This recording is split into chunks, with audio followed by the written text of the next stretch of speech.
By the time this video is posted, I am a married man, and I could not be more thrilled. Having gotten engaged to my darling love Cyan in March of 2020, we have had quite the unusual engagement in a coordinated worldwide cosplay of 1300s Florence, but we're married now. And to continue the festivities, I wanted to dedicate this video to my wife.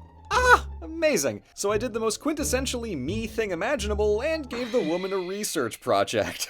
Gets cute in a second, I swear. I told her she could choose any place or piece of architecture on Earth, and I'd make a video about it. Now, Cyan is no slouch at international travel, and strictly speaking, she's been to more European countries than I have. So just counting the places she's seen herself, there's a respectable assortment to choose from. And yet, her selection caught me entirely off guard. See, as part of a family trip a few years back to visit London, Paris, and Rome, they added a brief little stopover in Venice. So she got to see the Rialto Bridge, St. Mark's Basilica, and the gates of the Arsenale, but time was short, and the one that got away was the Doge's palace. And in a twist I truly never could have seen coming, she asked that I devote this special wedding video to Venice. She, for real, asked me to do this, unprompted, uncoerced. I know none of you are surprised, but I sure as hell was. But in any case, here we are. A gift to my one love, wherein I talk about my other love. Those are her words, not mine.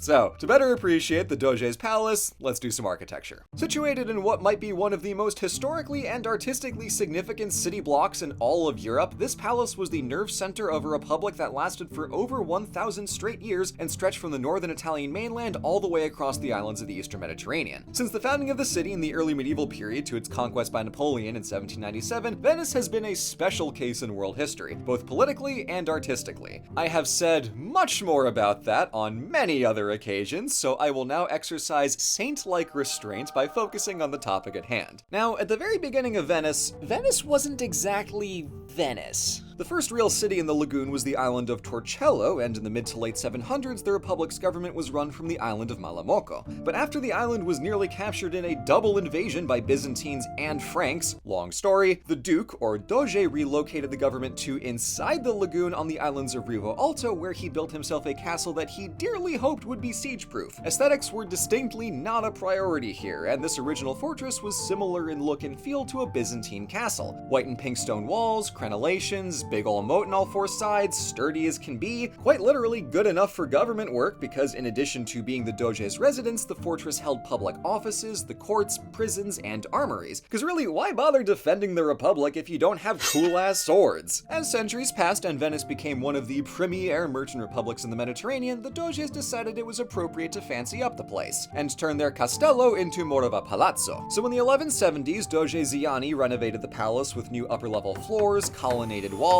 two fun pointy towers on the waterfront side, and some nice little walkways between the lagoon and the palace, as well as between the palace and the newly built St. Mark's Basilica. The Doge's personal apartments were in the east wing by the canal, the courts and library were on the west side by the piazza, and most of the government offices were in the south wing facing the waterfront. The core structure was the same as it had been, and they honestly do look pretty similar, but these renovations signaled a significant change in tone. The first building was a fortress meant to protect the government from everyone else on Earth, well, this building was a statement. Heck, it was a taunt. At a time when fancy Gothic architecture was on churches only and royal castles were for safety rather than scenery, this was a secular palace dressed up with all the frills hanging out right on the edge of the water in full view of the world, confident in the knowledge that their enemies couldn't do a damn thing about it. In medieval history, that is about the closest you can get to declaring yourself immortal. And as the next several centuries show, yeah, they kinda were.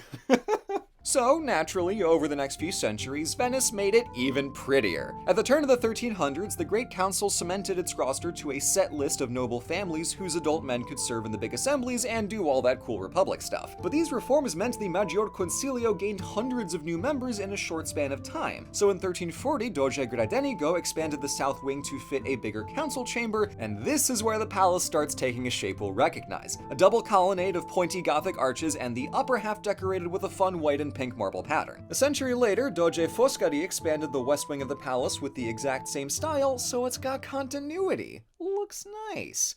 While he was at it, he built the very gothic Porta della Carta to lead from the piazza into the courtyard, and the other end of that tunnel got covered in a fancy triumphal arch in the 1480s, just in time for the entire eastern wing of the palace to burn down in 1483. This will become something of a trend. Work soon began on covering the Doge's surprise open-air bedroom with a replacement east wing built in the Renaissance's hottest new style, Neoclassical. Up until now, Venetian Gothic architecture was all about pointed arches, those little quatrefoil guys, and the brave inclusion of one accent color in addition to white, in this case pink. The pitch for Neoclassical was basically white marble only, make it look Roman. Unclear whether these looks would play nice or not.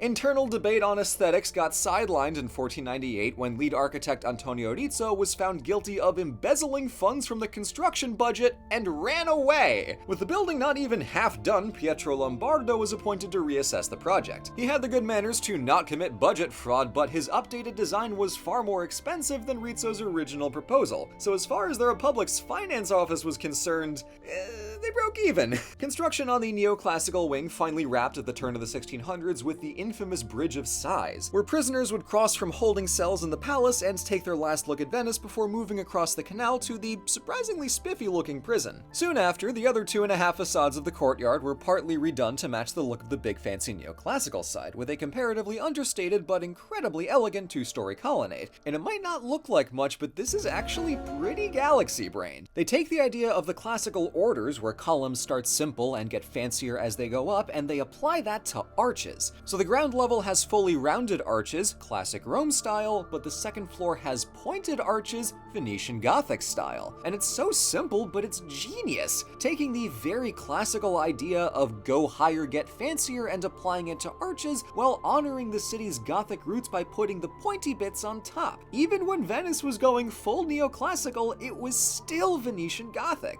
I find that very cool in an abstract sense, but it also looks so nice. The pale marble plays with the shadows in the arches, and that contrast of black and white is clean. The shapes are strong, the details blend in, it's not any more complicated than it needs to be. This right here is my favorite part of the whole damn palace. Now, between crime boy Rizzo, fancy man Lombardo, and colonnade extender Bartolomeo Manopola, it's unclear who exactly had this bright idea. But after staring at the walls for a good couple hours and trudging through an Italian-only Wikipedia page for Manopola I had to translate myself, I'm inclined to say that Lombardo had the vision and Manopola saw it through. That's not relevant to the history, but the question was really bothering me, so I needed you to know. The last changes to the exterior came after a fire in the south and east wings in 1577, and famed neoclassical architect Andrea Palladio suggested they tear down the entire thing and redo it. Now, this is the only time you will hear me say this. Thank God nobody listened to Palladio.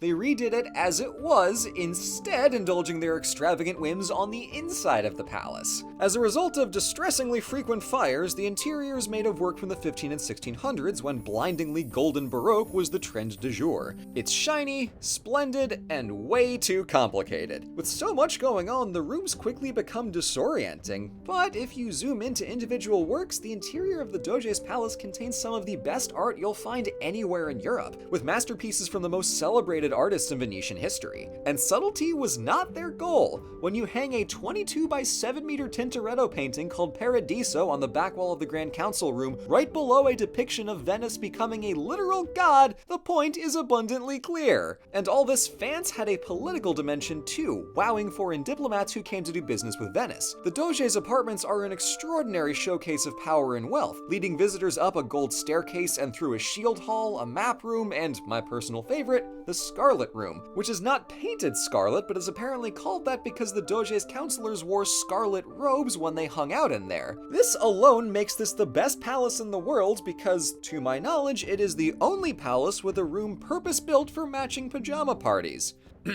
His Highness the King of England requests an audience with the Doge, but first wishes for a cup of hot cocoa and your most ginormous pillow, that His Highness may take up arms against the King of France, to bap him in his annoying face and mess up his prissy boy hair.